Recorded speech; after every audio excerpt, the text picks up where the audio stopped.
I fear that when we put all that is not accomplishing the intent of the policy. I don't read it as a precluding anyone from being able to share their experience.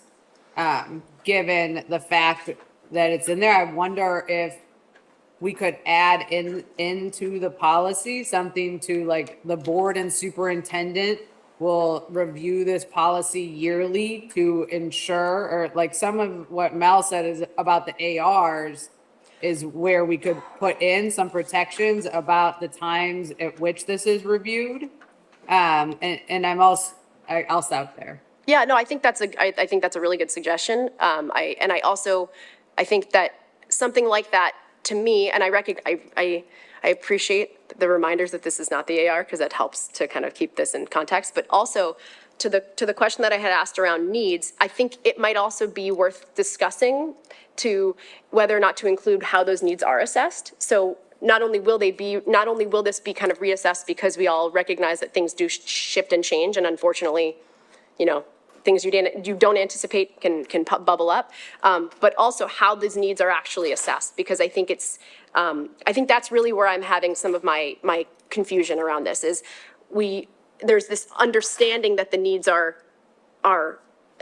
understood, but at the same time, I think maybe spelling out how these needs are assessed specifically around like the Lower Merion School District, how we assess what, how that all happens, I think would be helpful to specify. I would say, well, if we added a statement in that that we understand these change and that that would be reviewed frequently.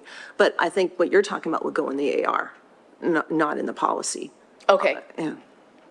So I'm sorry, can somebody clarify for me, what exactly do you want to put in that it is not existing in this policy statement?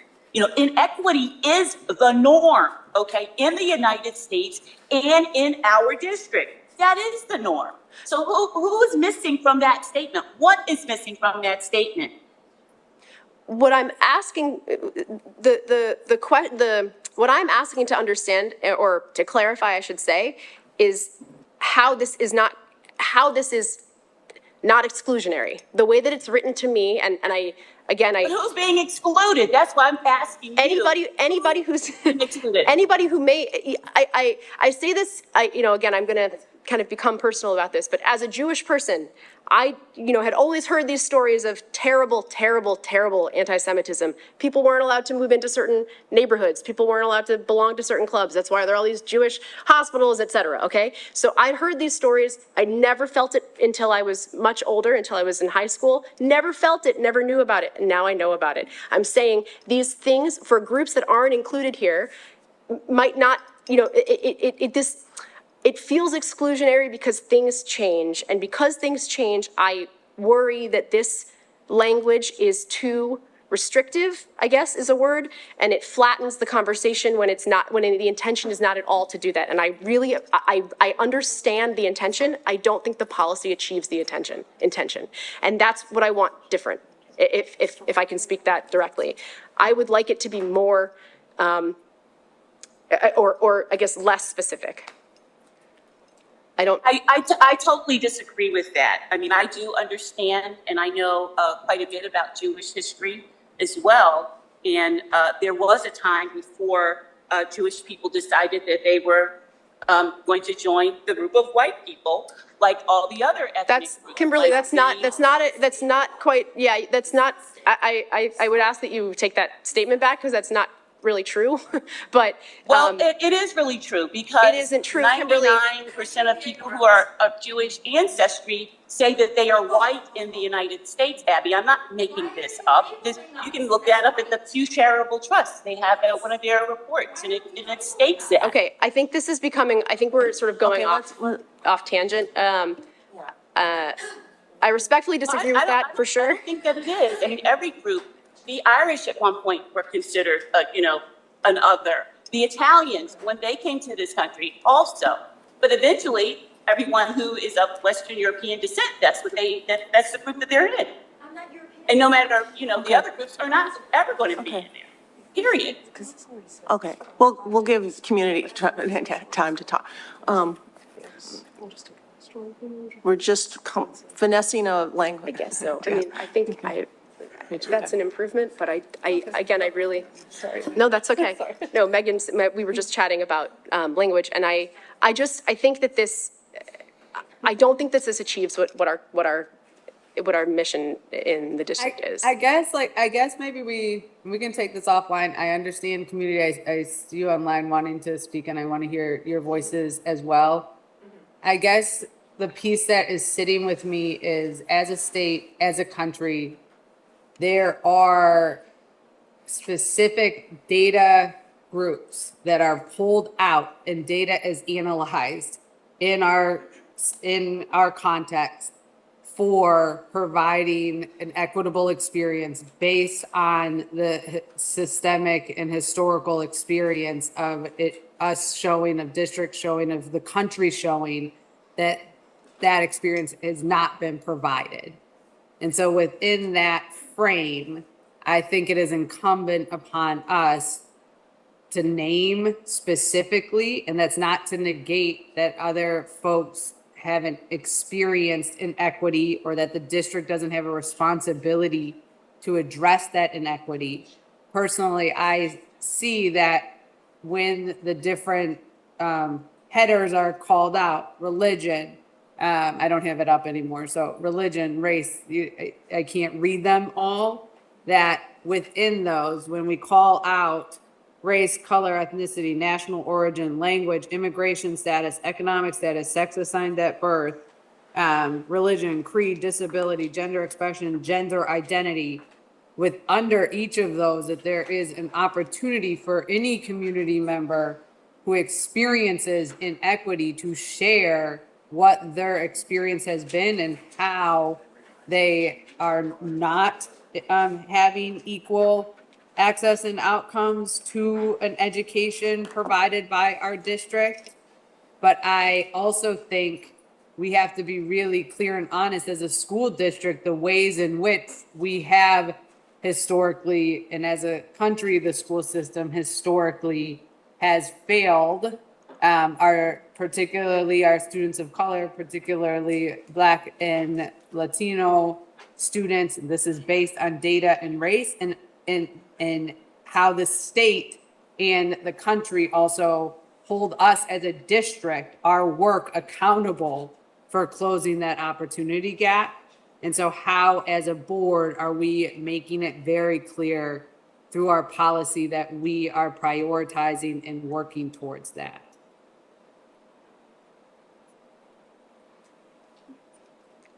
And I guess, Abby, yeah.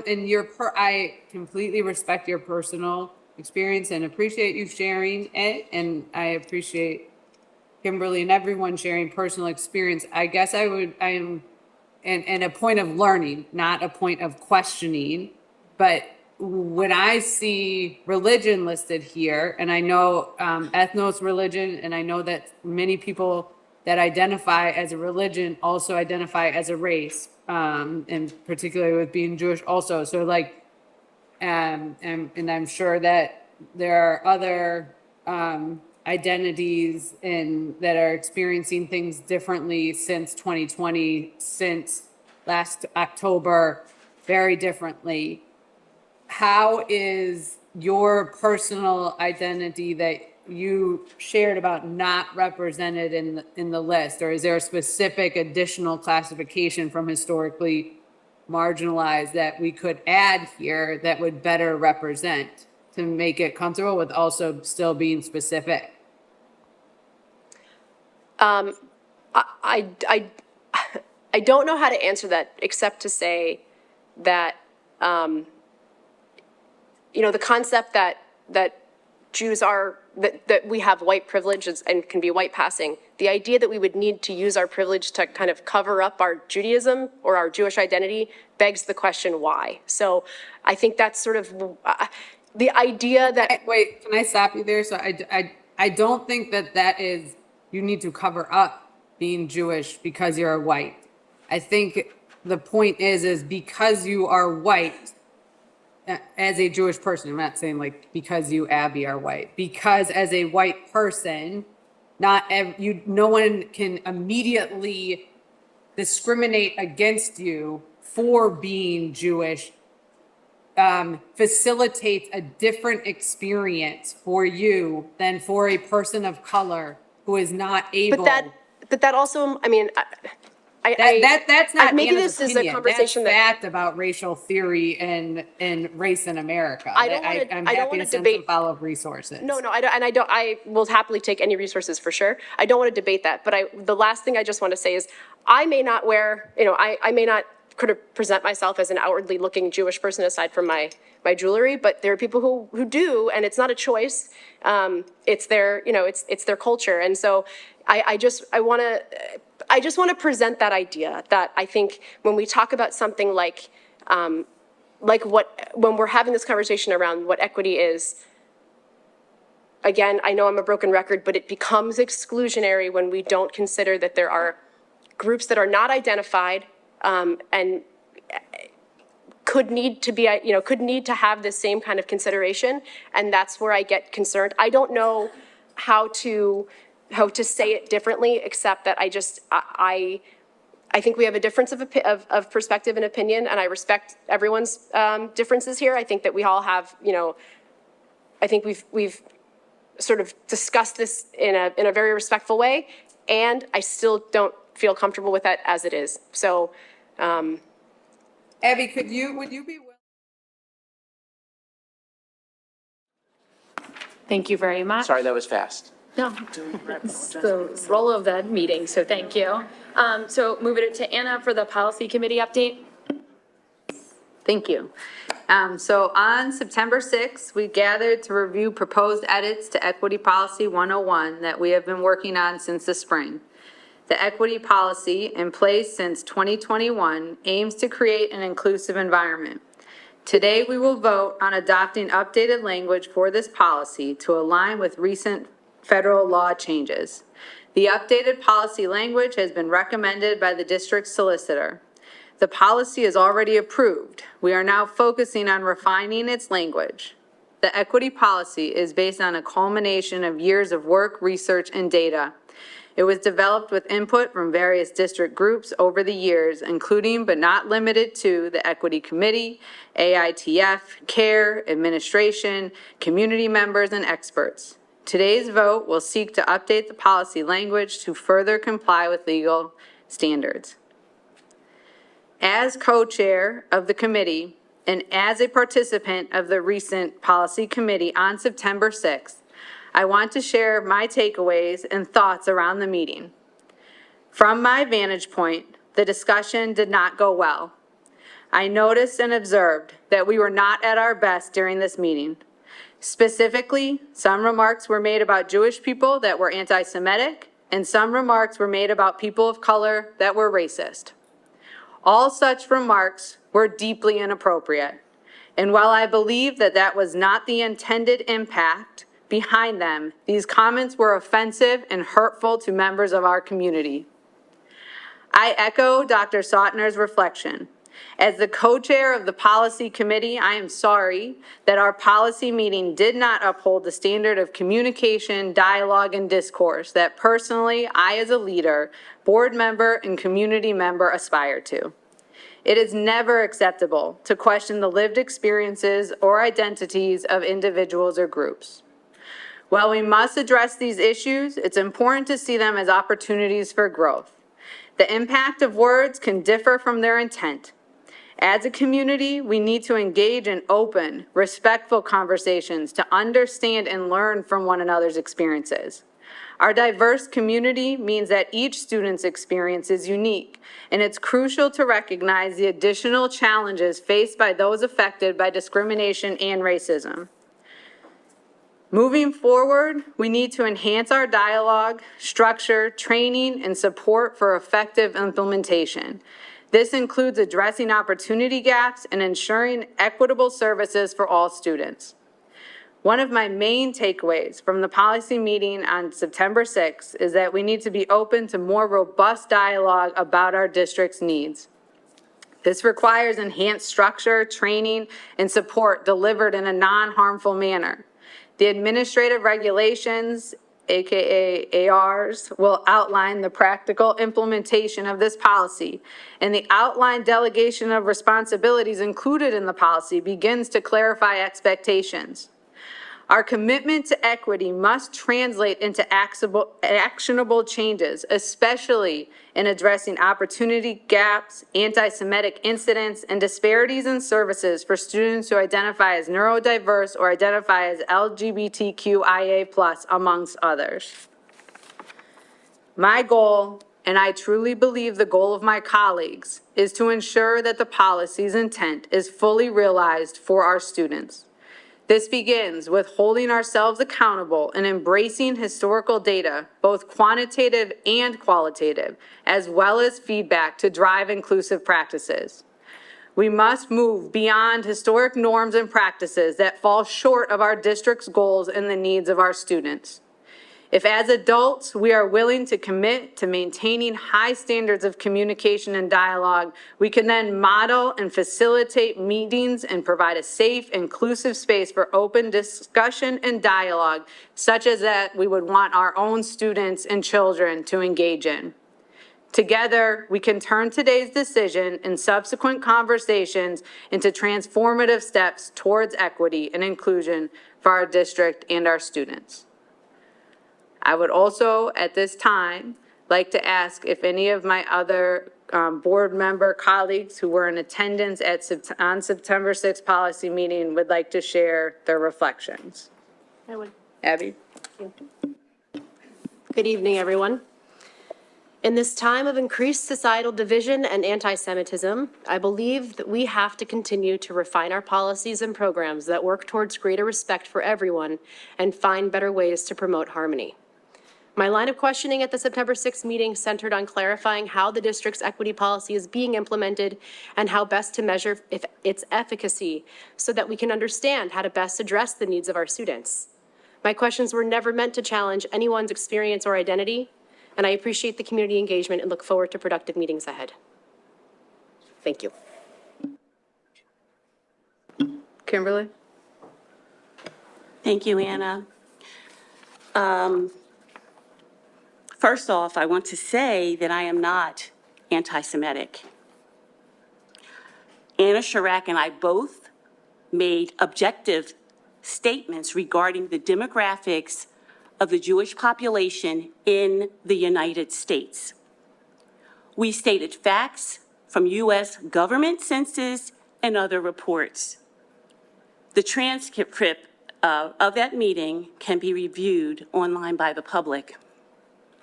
Secondly, the definition of anti-Semitism, according to the University of Pennsylvania's Task Force on Anti-Semitism, their final report on May 20th, 2024, defines anti-Semitism like this, and I quote, "Rather than embrace a controversial definition and appreciating that doing so might inhibit rather than advance commitment to combating it, the task force agrees that anti-Semitism can be defined as the expression or manifestation of hatred, violence, hostility, or discrimination against Jews because they are Jews.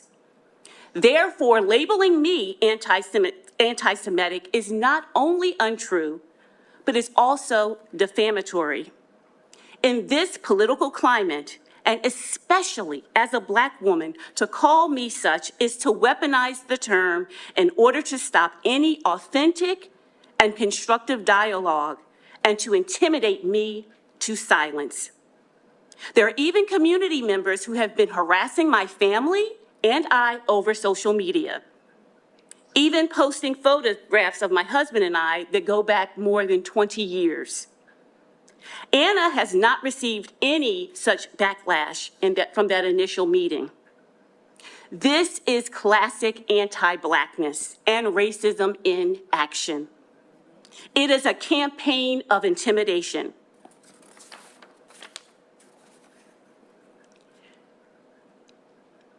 Additionally, I take issue with you policing my tone It is well documented that Black women are consistently perceived by Caucasian people as overly aggressive. This perception is harmful and serves once again only to police and silence Black voices. That said, I will not be stepping down as a board member. I have served my position with integrity since 2022. I have done my due diligence and research for each and every topic brought before me in board meetings. I have made it my responsibility as a committee co-chair to know the issues brought before me intimately so that I can intelligently debate the pros and cons of a relevant topic. I've made it a point to consult past board members, community leaders, community members, and other people who would have valuable knowledge on the issues brought before me. I have every opportunity made myself aware of purpose, methodology, history, and details of the issues this community has entrusted me with. I requested charts, facts, statistics with Lower Merion School officials in order to serve in my role as an LMSD board member.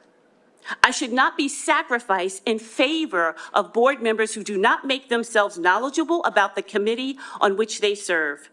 Nor should I have to succumb to a public witch hunt brought about by people who take exception to the truth.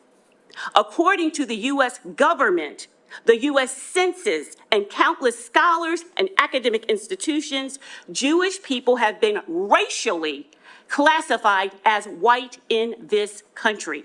This is a fact. This is not, I'm not finished speaking. I am not finished speaking. Thank you. This is not an anti-Semitic statement. Additionally, people of the Middle East and even those of North African descent are usually counted as white by the U.S. government.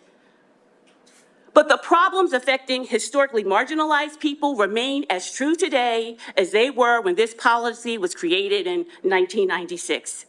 There have been no significant changes in this respect. And to reiterate, as stated in full detail in the current equity policy, equity does not mean equality. This and the reasoning behind why the policy was created have been documented and explained ad nauseum through the years since its inception. I would invite the community members arguing about equality and discrimination to refer to the explanation within the policy. It was created for specific reasons, and there is no difference from 1996 until today in why it is still needed within the Lower Merion School District. And to close, as Lynn Partridge, who was part of the creation of the original policy, stated, this policy is meant to protect everyone. There is nothing within the wording that leaves out any known groups of people. It is not our job to create solutions for possible scenarios, but rather to protect the children within our care right now. Thank you.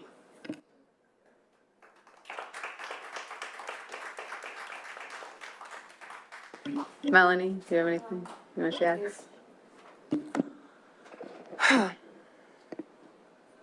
Hard acts to follow.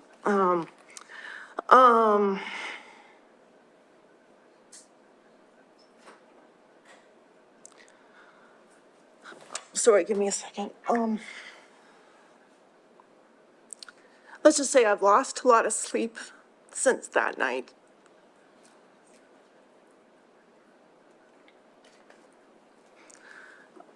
I feel somewhat responsible for the conversation as it went and my leadership in the meeting. And then it get to a point that it did. My thoughts keep going back to the students, and that should be our focus. We need to commit to moving forward, to listen and learn. We have our committees meetings, and there is space for us to have conversations and to listen as a community, to hear and listen and not use our words to divide and not automatically just assume somebody is saying something to be divisive. We need to take a step back and try to be better at this. I personally want to continue to discuss equity, and I know we have some hard decisions and need to, but we have had so many good things come out of the discussions at our committee meetings. And we can only do that by continuing to have the hard conversation in a respectful environment. And I hope as a district and a community that we can continue to have these discussions so that we can move forward to help all the students to have what they need so that they can succeed in life. Apologies.